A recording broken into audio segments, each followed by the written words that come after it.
I'm really excited for our speaker today. Our speaker today is Laura Hope-Gill, who has practiced this earthbound path taught by her Irish grandmother and has bridged the inner and outer realms, even solving the mystery of how science and service to religion sealed the door shut 3 centuries ago. She offers this program in Celtic insight and hopes to illuminate and revitalize all our journeys through seen and unseen worlds. Laura, welcome. Thank you so much. I am absolutely delighted to be here. I am very moved to be here with you this morning.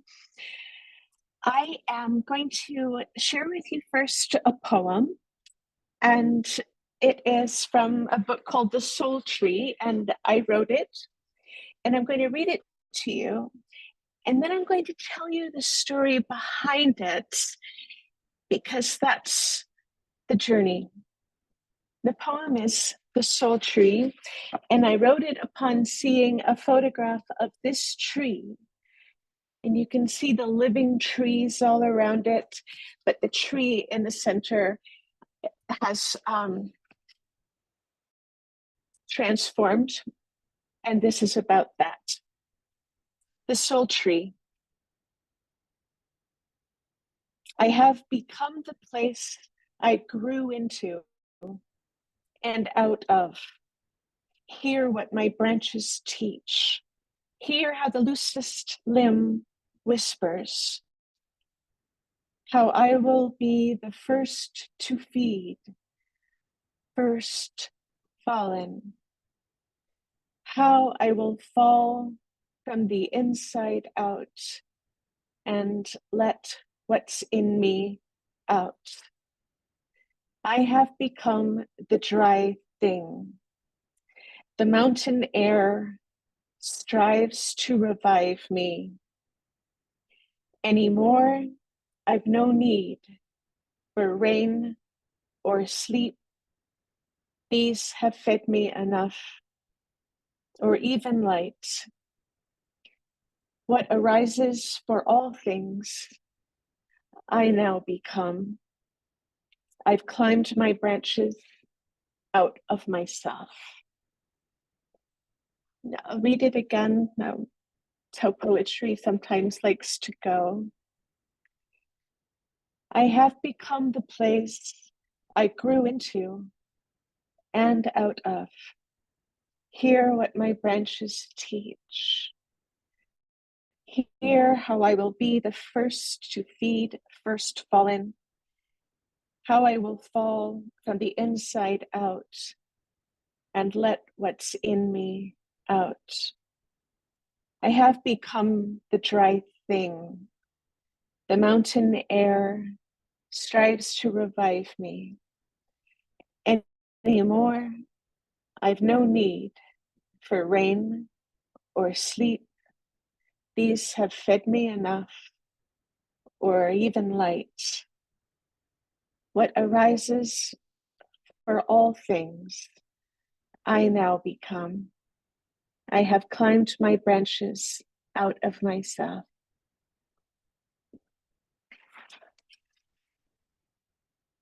I grew up free of what a lot of people call reality. My family moved around a lot. We moved when I was 2 years old from Toronto over to London. In London, we moved 3 times in 2 years. We moved back across the ocean and lived in Toronto again for a couple of years and moved 2 times during that time. And then my family moved to Asheville, North Carolina, and we were here for 2 years, and then we left again, and we went to Tampa, Florida for 10 months, and boom, left again. And in Sarasota, Florida on Siesta Key, I did get to spend a few, my teenage years in one place. And I think that this helped me from putting down roots in a geographical sense. Everything was always pulled up and moved out, and my friendship groups got created, and then without any say, and often without warning, boom, we moved. My father was a doctor. He was pursuing research funds. He was a brilliant researcher and scientist. And this was back in the 70s and 80s when we didn't think we had to explain things to children. And so it was always a matter of, oh, good, you have friends, boom, now go. And so rather than being interested in learning in school, I was focused all the time on making connections, of creating new friend groups so I could feel a sense of belonging and care. And then those groups would be disintegrated by another move. I was constantly having to build a world. I would use storytelling to build this world. I've discovered that stories and being a storyteller helped me engage other young people. I learned that they helped me keep track of where I was. They assisted me in locating myself in a place. In 6th grade, I remember arriving at school, which was a converted bird sanctuary in Tampa, Florida, where there was a pond with 2 black swans drifting around on it. There were peacocks walking between the round portable classrooms. I loved that school, and I felt all schools should have peacocks walking around them and black swans to spend time with. And I had a bike, and I would ride my bike with my friends everywhere after school. And I would always arrive at school with a story to tell before the teacher started talking. And this was a natural action for me. It wasn't a strange thing. And one day 2 girls said, why can't you just come in and sit down like the rest of us? Maybe we don't want to hear a story. And I was shocked. Who wouldn't want to hear a story? And what I'd hoped was other people would start telling. And sometimes we did. And of course, friendships are about stories. We entrust each other with our deepest stories. We entertain each other with our funny stories and our joyful stories. We become stories together as being friends. And this gives our lives levity. My grandparents had marvelous care for creativity. My grandmother was from Belfast. Her parents had left in 1917 at the start of the civil rights conflict that would last nearly a century. And she remembered throughout her life the experience of being in the hold of the ship and feeling it vibrate as a torpedo barely missed. My grandfather's family came from Inverness, Scotland, and he was deeply engaged in Scottish heritage, the Highlanders, the music, the songs, and storytelling. Their house was filled with books, and on summers when I would go and live with them, Poppy, my grandfather, would invite me to pick a little old hardcover book from the shelf of the old books. And we would sit side by side in chairs. One belonged to him and the other to Nanny, but Nanny happily let me have it. And we would read. And I developed this equation within myself between love and stories, love and books, safety and stories. As I continued to grow, I would spend time each summer in the wilderness of the North Woods in Canada. When we're 14 at these camps, they test us. I'm not kidding. They send the 14-year-old campers off in a canoe, and they dropped us off on islands that were distant from other islands. And we could choose to go with one other person. And I did. I wanted a duo instead of a solo. And you live in the wilderness for 3 nights and 4 days. You could choose to go with the box of matches and oatmeal, or you could pack an inventory of good food. And Marianne, my friend, and I, we packed good food. And they just drop you off, and they hang a white t-shirt at the end of a tree overarching the water. And this is so that at night, the counselors can paddle far away and shine a light around the bay and make sure that all the t-shirts were out there. If a t-shirt wasn't out there, it meant something terrible had happened, and they would come and get us. And I asked, well, what constitutes terrible thing happening here? And the counselor said, and I said, like breaking a bone. And the counselor said, only if it breaks through the skin. And so we live out there wondering if we're going to make it, and if we have trouble, if it will be worth climbing out on a tree that's reaching over the water and taking off a t-shirt with a bone sticking through your leg. This is how we grow up in the Canadian North Woods. Marianne and I pitched our tent on a beautiful soft bed of moss on the Great Rocks that used to be higher than the Himalayas millions of years ago. And we thought we were so clever. We did not know that mosquitoes actually sleep in moss. They have good ideas too. And in the middle of the night, we had a swarm of mosquitoes in our tents. We were so bitten that we could just shine a flashlight on our arm and see 20 mosquitoes feasting away, and we were numb and couldn't feel it because of the poison. We were then aware of the poison after we got out of the tent and shook it out, and we dove into the water of Georgian Bay and swam in the cool water. Marianne, having had enough of the water, and we had pitched our tent again on rock this time, which would be less comfortable, but much safer from mosquitoes. She went back to sleep, and I felt something in the night.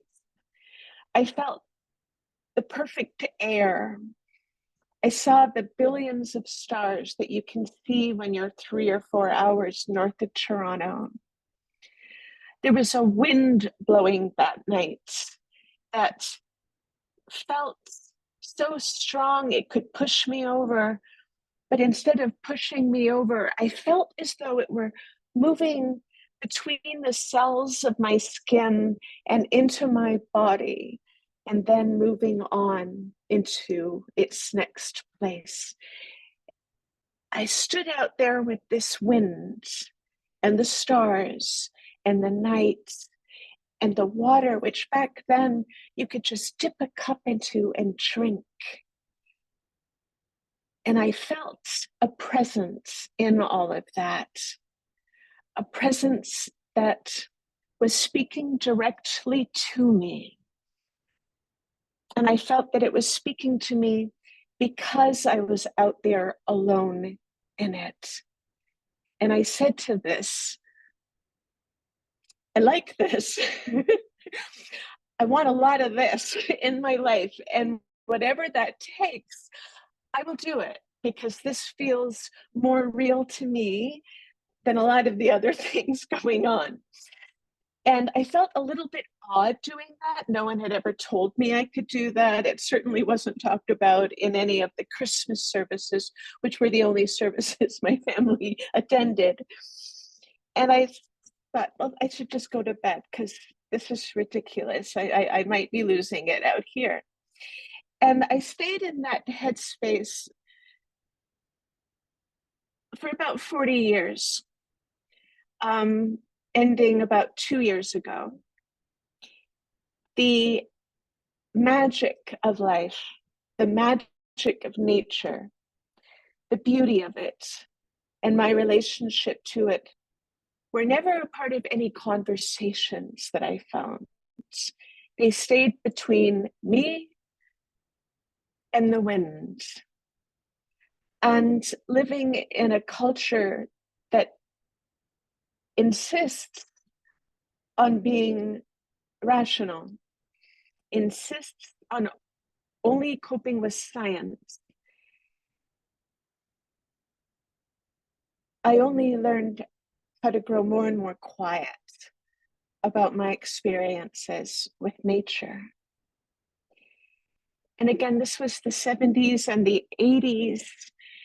I don't think that the Tibetan Book of the Dead had been published in the States yet. And we read Emerson in high school, but we read Emerson as a guy in a book, in the same way that we read poetry as guys in books. And the 80s, truly, Emily Dickinson was the only woman we ever heard about.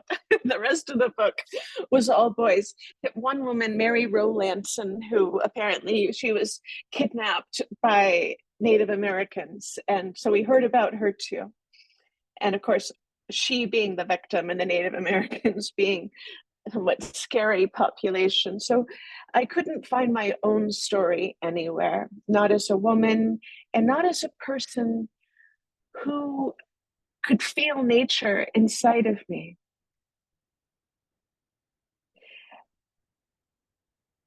A decade passed and I found myself living out west, north of Seattle. I was living in Sequim, Washington, which is a town with a couple of stoplights and then you're done. I moved up there at the age of 26. My father had disappeared. My response to that had been to marry someone very quickly so that I wouldn't have to feel that absence. And I had driven across the country escaping from that person that I had married and spent one night in Badlands walking around under the moon, and then continued my journey to go live out west in a town called Olympia. And then a woman had come into a store after that relationship that evolved, crashed and burned, and told me I should be a teacher. And she offered me a job a few hours north in Port Angeles teaching basic education. And most of our students were from the Suquamish-Duwamish Reservation, the Sklallam Reservation, and we had students of Quileute and other Lashute Seed Salish nations for whom the public system had not worked. And now they were working on getting their GED so they could get jobs, because legislation protecting the spotted owl had taken away the jobs that the young people in the tribes had working in the forests. I lived in a small cabin. It was on a bay called Sequim Bay, and it's spelt like sequin, except with M at the end. And one of my Sklallam teachers told me that the word means the tears you cry when you're peeling onions. And I loved that, because there is that moment when you're peeling onions where your eyes are stinging and the pain is because of the onion, but then the pain translates. And if there's something inside of us that needs to cry, the onions act like a sort of invitation, like, you can let it all out here, sweetie. No one's watching, and if they are, you can blame it on the vegetable. And after the first month of living there, that sadness started to come up in me. The internet was only available to people that knew about it, and I didn't. I had sent an email and I had received one. And the one that I received was actually from someone telling me that Mother Teresa liked an idea that I had shared. And but that's another story. But my idea of internet was, it was like, okay, I'm done. That's a pretty good use of a tool, and I'm finished with it now. I had 2 TV channels on a little TV. We didn't have cell phones, so long distance phone calls were expensive. Not that cell phones aren't, they're kind of been tricked there. But it was solitude. I taught in the mornings 4 days a week, and after that, I returned to my cabin. I was working on my MFA in poetry. I was writing poetry all the time. I had always written poetry all the time. Poetry had become the personal skill that storytelling was in the social world. I could tell myself everything. After almost every experience, I wrote poems about it from the age of 10 on. I have journals filled with conversations I had and how I felt about them. I felt that I didn't know what I was doing on those pages. When I was writing about what I saw, I thought I should be writing about what I felt. And when I was writing about what I felt I should have been writing about what I saw. And it was this constant switch of places between the inner life and the outer life. I didn't have a language for it, though. Living in the West means that for the past 300 years, we have been told that our inner lives hold no weight. We have been told that we are weak because we feel. We are told that you can't say anything until it can be said in a mathematical formula.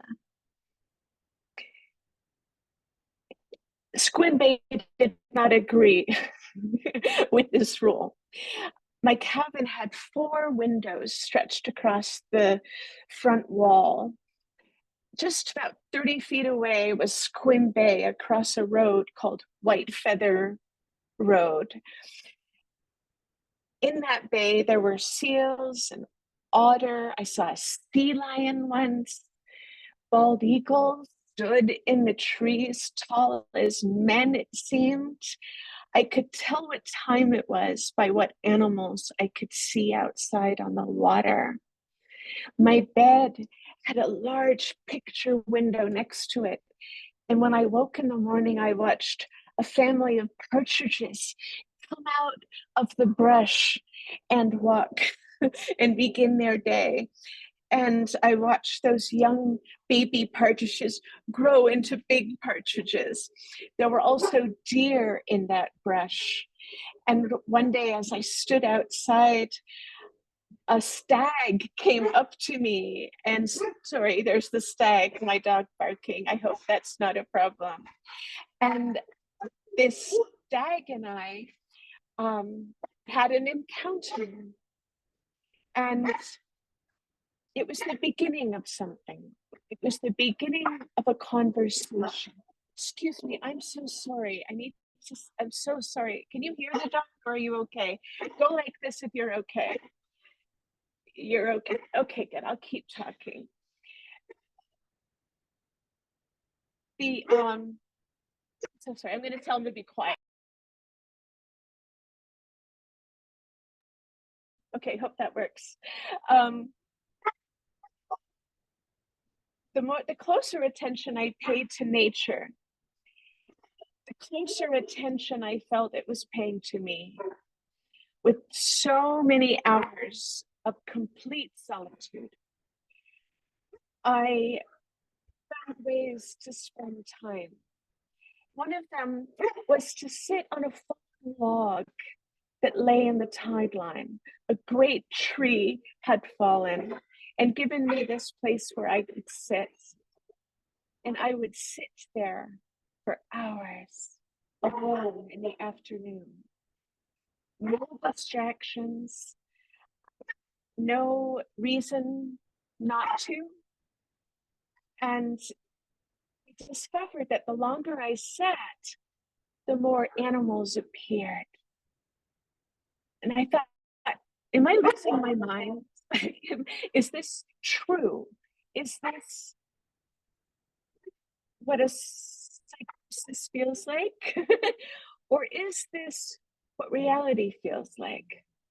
And I asked myself, when on earth has anything from my culture given me something of use, or something that healed, something that helped me navigate the world? For all I had experienced from it was sarcasm,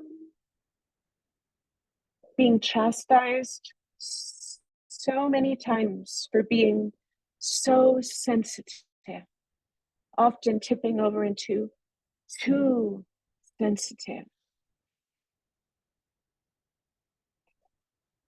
I had a choice. I could hop in my car and drive to Seattle and check myself into a mental hospital. Or I could stand at the side of my students from the reservations whose cultures I was learning about, so that I could teach them better, because the Princeton Testing Institute writes for people who live in subdivisions and cities and are ancestrally removed from a way of feeling and a way of being in the world. I wanted to at least be able to coach my students from somewhere a little bit close to what they have been told about. I chose to stand with my students. And after that, things got very, very exciting. I was standing outside my cabin one day, and there was a blackberry thicket. And I'd walked past it many times, and I'd picked blackberries off of it. And the way I had picked it, I realized now was kind of violent. I would like grab the stalk with my sweater over my hand and like basically steal the berries from the bush and hope that it was a good one. And often they were bitter, but occasionally they were sweet. And when you're living in that depth of solitude with that little distraction, blackberries become a big deal. And one day I was standing next to it, and I don't know who spoke first, but I got a sense that the blackberry bush and I were about to have an experience together similar to the experience I had with the stag. And so I reached my hand out to the blackberry bush, and I didn't grab. I just let my hand rest in the air. And then it felt as though a blackberry was saying, "Come closer."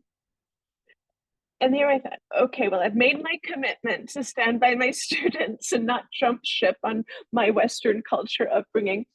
And I touched that blackberry, and it fell into my hand. I didn't have to pull it. It fell into my hand, and I ate it, and it was so sweet. And I like stood again and I waited. And then I was moved to do it again. And I just had to touch these blackberries. I didn't even have to touch the stalk. And I thought, I'm losing my mind, but I've made a decision to stay allegiant to this experience. But I did drive to Port Townsend, and I bought a Bible, and it was called the Holy Bible, the Peshitta edition, which meant it wasn't translated from Aramaic to Greek, but from Aramaic to English, as though I was like, okay, I'm going to need a little help here. Because a long time before, I had made a decision that if what I experience is real, if there's an explanation for this, I will have to experience it through my own culture. And I don't know where that came from, because conversations of appropriation didn't happen. If you were white in America, you could appropriate everything. But for me, it was a choice. And it didn't make sense to me that nature could be so powerful and beautiful and communicative, and not every holy book in the world and practice of the sacred be about that. And so when I went to get the Bible, oddly enough, and this is what we've lost with ordering on Amazon, there were books on the shelf expanding on either side of it that weren't in alphabetical order, but I realized these were the books I need. And one was Mircea Eliade's Shamanism, the Archaic Techniques of Ecstasy, a book called The Voyage to the Land of the Dead, and it was a book of Lashootseed Salish shamanic practices for healing the sick. And another was the Tlingit Oratory. Introduction reads, "Metaphor is the language for talking to God." And as a poet growing up in the world in the West, no one told me that. I was only told that a metaphor is a comparison between two things without using like or as. And so these books, I felt that I was being given a syllabus, but the syllabus was from something else. And I started to pray every night down in the water. I would go down, and whether tide was high or low, I wanted to pray to it. I wanted to speak a holy speech. I wanted to submit myself to it by pressing my forehead to the coarse sand and rock, and stay in that position until, in the same way something moved me to touch a blackberry, till something moved me to rise. I did that every night for months, and my sense of belonging in the place deepened. My patience with sitting on that fallen tree. I started to look forward to sitting for hours on the fallen tree. I was writing poems on poems, oceans of poems. I found my transcript from my graduate program a couple of weeks ago, and the director said, "You've written 200 poems in one semester. We don't know how you did that." And those were only the poems I sent. And I was supposed to write my master's thesis, and I couldn't. I could only write my story. I could write my story and my thoughts, and I wrote over 1,000 pages. And my thesis advisor kept saying, "What are you doing?" And I said, "I don't know. I'm out here living on the edge of the country.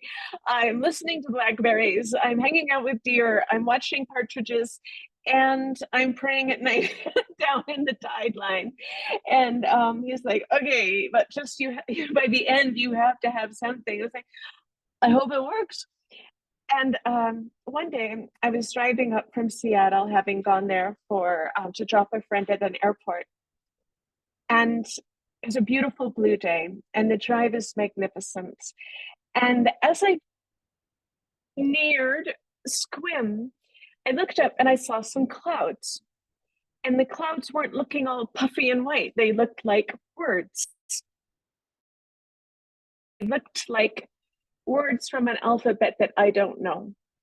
And I pulled over, and I had eaten McDonald's, and there was actually a sign near my house that said, "Next McDonald's, 10 miles," or something, which is a weird sign to have, but it planted in my head that, oh, I gotta get a McDonald's or else we're gonna run out. But I had the napkin in my car, and I pulled over, and I had set up such a regular conversation with whatever this was that was feeding me blackberries, that I asked about the word in the clouds. And I say, "Okay, I'm nowhere in the car. We're not on the beach right now, but can you help me out here? Because is that something?" And by now it was sort of forming as a voice, and it said, read it with your heart. And I was like, okay. And I read it with my heart. And I wrote the word down on this little McDonald's napkin. And then I drove back to my cabin. And that night, before going to bed and at the water line, I said, I'm going to need some help here because I don't want to go over the edge. I don't want to not be engaging. I don't want to be disappearing into my, I don't know, my own idea of what something is. And in the middle of the night, I woke up with having had a dream. And in the dream, there was a poem that I had written a few nights before. And in the dream, there was a light down the middle of the poem. So I woke up because when I was in this space, I didn't question, I questioned, but then I would request discernment. I would say, okay, I need another half of this. And so I got up and I found the word that I had written down on the napkin with 2 letters switched. And so I was amazed and frightened and comforted. And after that, I used that word when I prayed to ask and to tell and to describe. I left Squim when I started to feel that I was going to start getting too much. It was asking more of me than I had the intellectual architecture in my head. I understand that now, years later, that in Buddhism, we build the architecture with discipline, prajna, and also with awareness of what we're allowed to imagine here. And fearing that, I left. I closed the door and I said, I'm going to get to work here. I'm going to go and I'm going to do some things. And I hope I get another opportunity to enter this again. But right now, I'm sorry, I have to go. And it broke my heart. And the world closed up. Life became normal. I stopped seeing clouds. I stopped engaging that almost at all. Life became very real. It became very difficult. And years later, when I was in my 30s and had a daughter, I went through a terrible trauma. And I went past words. I couldn't write anything, and I had trouble speaking, and language had left me, and spirit had left me. I felt like I was a brick. There wasn't anything of me in me. And I remembered Squim, and I called out that name. And I started to have dreams, and then I started to have experiences. And one of them, a coworker at a school where I was teaching, asked me to go pick up 10 copies of The Alchemist by Paulo Coelho. And I picked up 11, and he said, oh, there's an extra one. You have it. And so I read that, and I started to see that alchemy was how my grandmother had taught me to see the world. That we birds do talk to us, that chipmunks and things have meaning, colors have meaning, and shapes have meaning, and we are in dialogue. So I had, for the first time, a narrative that sounded like something I was participating in, because it was a story. And I carried alchemy forward from that experience. And part of that also meant reading the sacred texts of the world. And after reading those and seeing how alchemy, the term alchemy, we've been turned against it, right? Because they had to make us not like it. So we would buy in on a completely 5 cents material level of reality.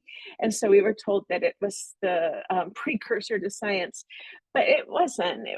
It still is operating system of the mind that can hold both the inner and the outer, the spiritual and the material. It's a language, and poetry is its language too, and so is story.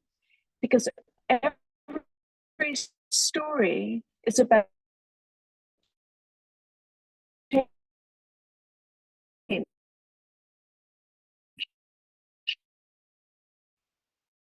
I teach creative writing. Till recently, I kept everything that I have told you a secret.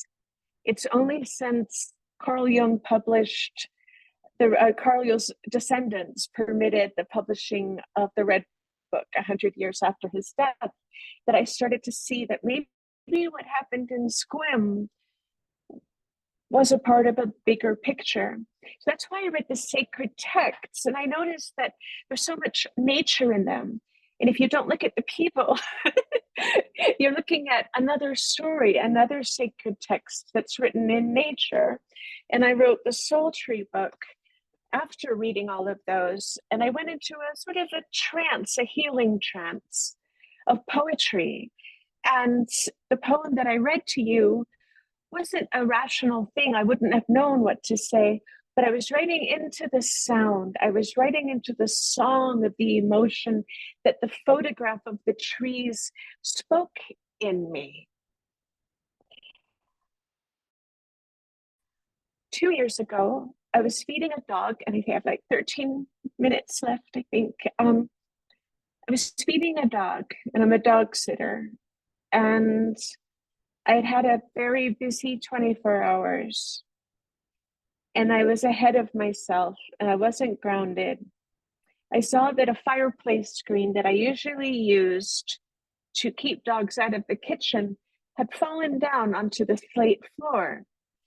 Rather than pausing and picking it up, I stepped on it to feed a German Shepherd his bowl of kibble, and the screen slipped, and I went up in the air. And I remember thinking up in the air, this is going to be big. I didn't think this is going to be bad. I sure didn't think this is going to be good. This is going to be big. And my assistant was downstairs, and we got to the ER and stuff, and a CT scan said, nothing's wrong, you're fine. I had a concussion, and it turned into something called post-concussive syndrome.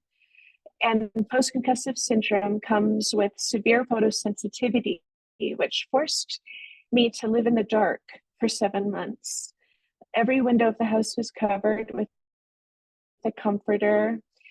I couldn't look at phones. The only way I could teach in my computer was I wrapped the computer with red cellophane because red light didn't hurt as much as white light. I had brain damage. I couldn't think. It felt like the center of my the center of my brain was scooped out by a melon ball. I was very, very slow. I was not smart. I was very, very minimal. Something, though, was there.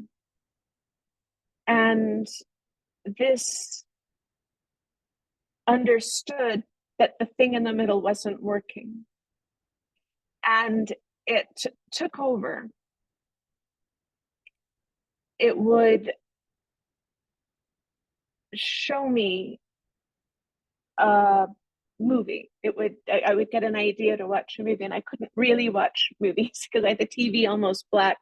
But sitting there for 7 months was absolutely nothing. You watch a black screen with closed captions for the hearing impaired and makeup. And then I realized that the movie that I got an urge to watch, it wasn't like a queer voice, like, hey, let's watch Desperately Speaking Susan. It wasn't like that. It was like, I could go for a really light movie right now. And I was like, okay, I'll watch Desperately Speaking Susan. But it was a story of, because Roseanne Arquette's character has a brain injury. She has amnesia. And the things that I would feel I needed to watch were actually this consciousness telling me another story about brain damage. And so 7 months passed, and the thing about post-concussive syndrome is it says that the literature says it gets worse before it gets better. It doesn't ever say, oh, you'll be fine. It says sometimes it doesn't get better.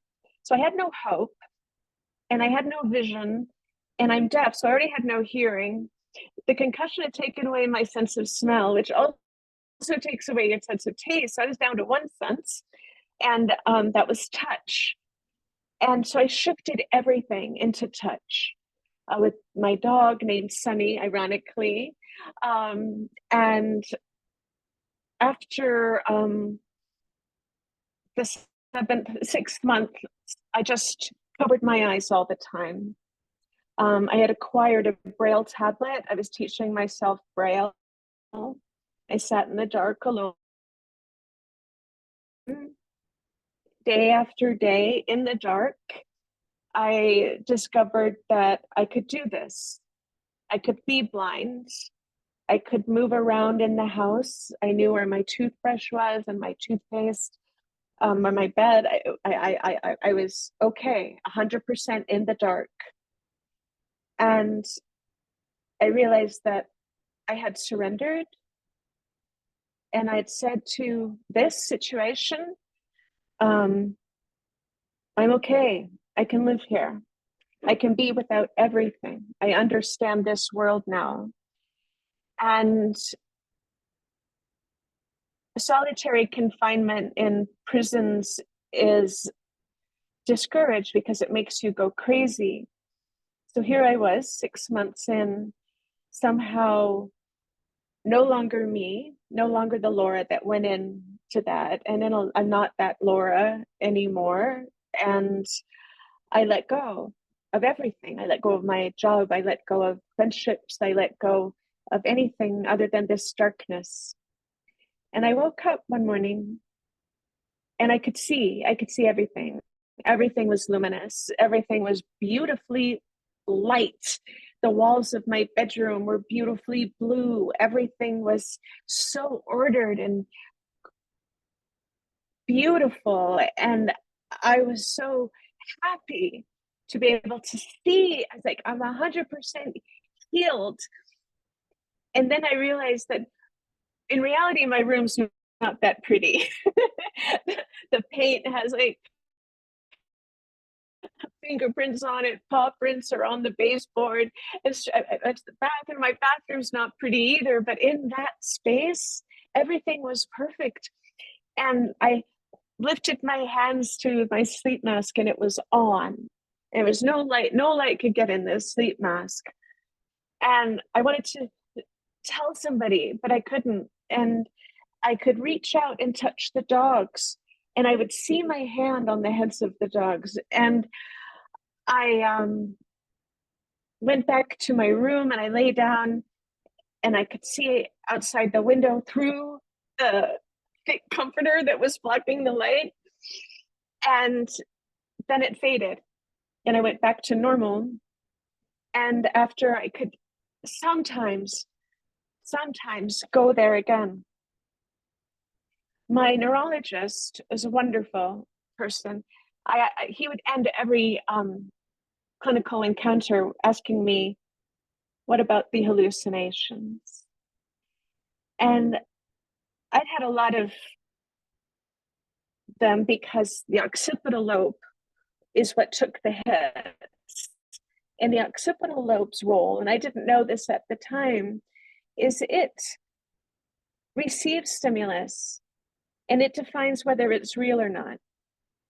And if it's real, it kicks it upstairs, the parietal lobe, where it gets processes information. And if it isn't, if the occipital lobe says it isn't, it kicks it downstairs to the land of nonsense. That was broken. So I would see a sweater on the back of a chair and I'd think, oh, there's a dog flying, it's okay. And there was no discernment. There was none of this abstract reasoning and critical thought going on. Everything was as it is. And my neurologist explained that you see these things every day, you live in them, you touch them, they're your worlds. And you still think you need your eyes to look for things, but chances are you could make it through a day without your eyes and be able to do the minimal. It's just that we freak out at that idea. And he said, you didn't freak out because this is where you are now. You've found a peace with this situation. And so it would make sense then that your sense of touch working with the processes of neuroplasticity would reinvent vision for you. And I loved it. I loved it because what it meant to me, and I have 5 minutes left, it meant to me that it's there. And I had glimpsed this perfect world that exists and that we keep ourselves out of by remaining locked up in our thinking, our convictions, our ego, our emotions. 2 years before the accident, I took a class, Pema Chodron online class called Turning Your World Around, because the lockdowns were starting and my daughter and I both wanted to have a project, a self-development project. And so I turned to Pema Chodron. I read all of the books she assigned, and I was reading them in terms of what happened in Sequim. I was like, is that something that can be explained with these texts? And I found it to be in agreement, different words, different structures, but I was very, very respectful and grateful for the Buddhist text, because otherwise we wouldn't have a language for it. And that language is expansion. That language is intuition, imagination. Don't shut it down. Shut down the kind of thoughts that imprison us. Pema Chodron mentions poetry and creativity in her books as necessary practices. And I now see that the reason it helps is because when we're writing a poem, we're bringing us, our ego, our healthy, normal self to the table. And we are inviting the senses to write something down, but in a way that allows for another voice, another consciousness to come in. One night in Sequim, I was writing poetry, and I had an iron candle holder. It had 3 votive candles in colored glass.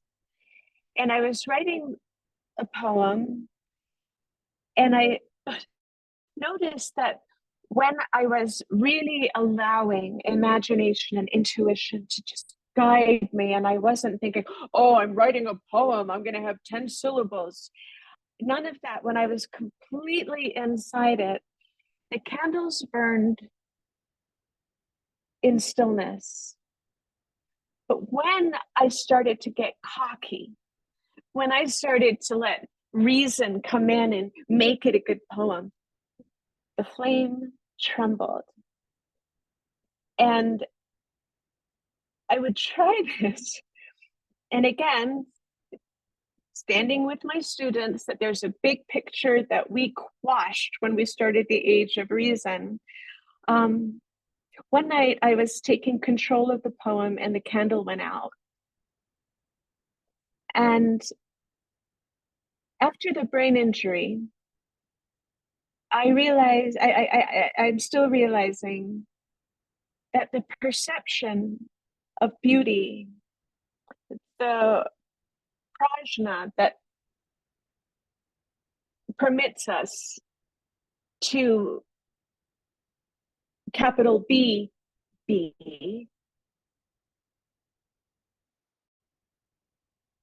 is approachable by writing our poems and by telling our stories. Because when we're telling, something is helping us say the right thing. Right? Clear seeing and clear speaking dwell in these practices that have been devalued in this culture. But today, I invite you to sit down with your notebook and your pen and try the candle thing if you like, and let me know. And invite this practice into your practice. And the first part is, what do you see? What are you looking at? What do you hear? Very physically present, 5 senses. And something will happen. Something will stir.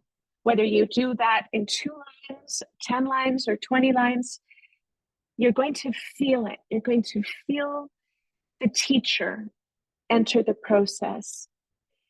And this builds us up as recipients and practitioners of the powerful Windhorse energy. And it is 11:01. And thank you for allowing me to share my story with you today. Thank you. Thank you. Thank you, Laura.